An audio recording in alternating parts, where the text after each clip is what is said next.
Hello and welcome everyone on Let's Learn English channel. Today we are going to study what is subject and what is object.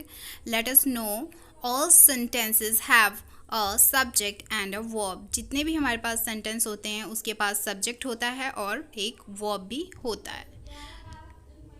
What is subject? Ram is drinking water. From this sentence we can know that Ram is our subject and rest of the sentence, Ram के बाद जो भी sentence बचा हुआ है is drinking water, ये है हमारा predicate. With the help of predicate we can know the details of a subject.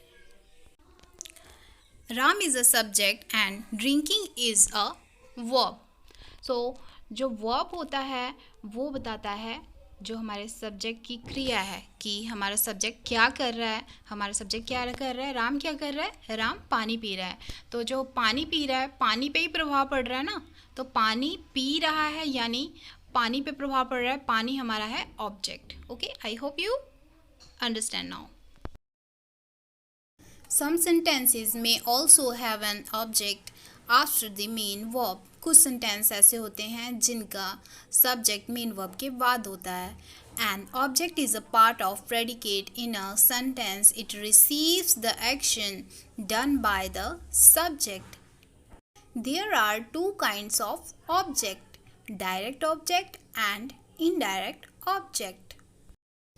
Here is example. The teacher teaches her student in class. Teacher अपने स्टूडेंट्स को क्लास में पढ़ा रही है. तो जो क्लास है ये है हमारा डायरेक्ट ऑब्जेक्ट और जो स्टूडेंट्स हैं ये है हमारा indirect object. A direct object is a noun or noun phrase or pronoun that receives the action of a verb directly. A direct object answers the questions. Direct object इस तरह के questions का जवाब देता है, व्हाट, हु या हुम. तो जब भी आप व्हाट, हु या हुम करके क्वेश्चन करेंगे और जो भी जवाब आपके पास आएगा वो होगा आपका direct object. Let us see this example. Ricky Rinki draw a cartoon on a wall. तो आप क्या सवाल करेंगे, व्हाट डिड रिंकी ड्रॉ, तो आंसर आएगा कार्टून. ये है आपका डायरेक्ट ऑब्जेक्ट क्योंकि हमने क्या करके क्वेश्चन पूछा और डायरेक्ट ऑब्जेक्ट में क्या करके क्वेश्चन पूछने से जो जवाब आता है वो है हमारा direct object. Sometimes a sentence that has a direct object may or may not have an indirect object. कभी कभी किसी सेंटेंस में डायरेक्ट ऑब्जेक्ट हो सकता है बट इनडायरेक्ट ऑब्जेक्ट हो भी सकता है या नहीं भी हो सकता. For example, he drink tea.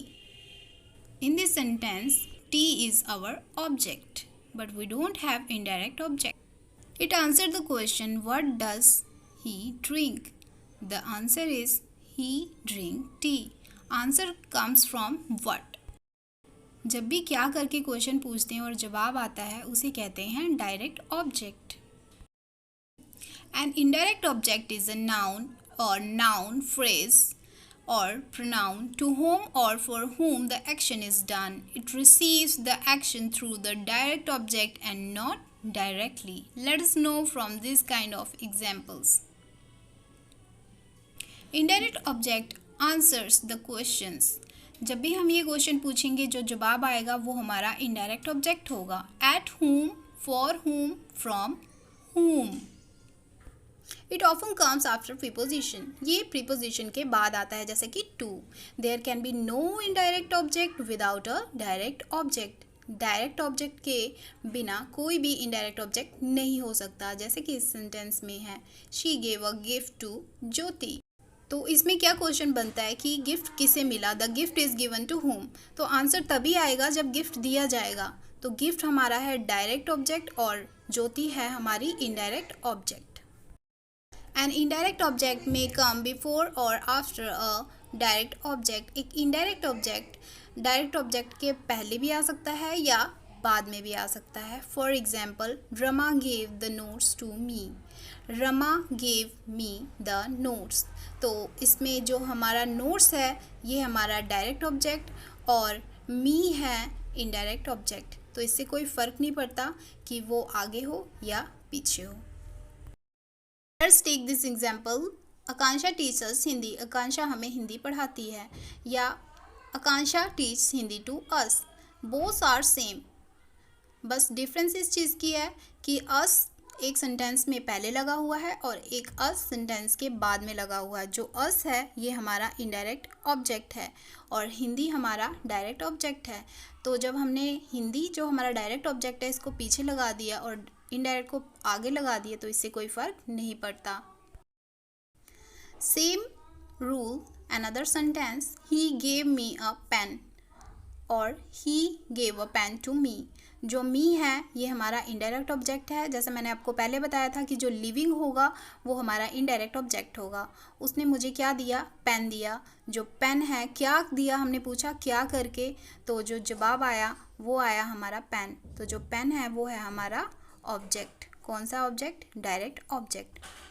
तो इससे कोई फ़र्क नहीं पड़ता कि हम मी को अपने इनडायरेक्ट ऑब्जेक्ट को पहले रखें या अपने मी इनडायरेक्ट ऑब्जेक्ट को बाद में रखें, बोथ आर सेम।